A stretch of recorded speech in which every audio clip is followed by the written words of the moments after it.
যদি একটু কমিয়ে আনা যায় আমার তাতে কোনো আপত্তি নেই, কিন্তু মুক্তিযোদ্ধাদেরকে সম্মান করে যে জিনিসটা দেওয়া হয়েছে সেটি আবার ফিরিয়ে নিয়ে বাদ দিয়ে টোটালি, এটাকে আমি সমর্থন জানাই না। এটা মুক্তিযোদ্ধাদের প্রতি আমি মনে করি অসম্মানজনক আচরণ।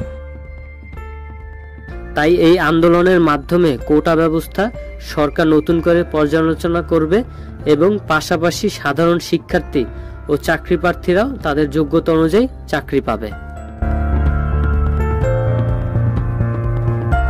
কোটা আন্দোলনের খারাপ দিক খুঁজে বের করা দুষ্কর।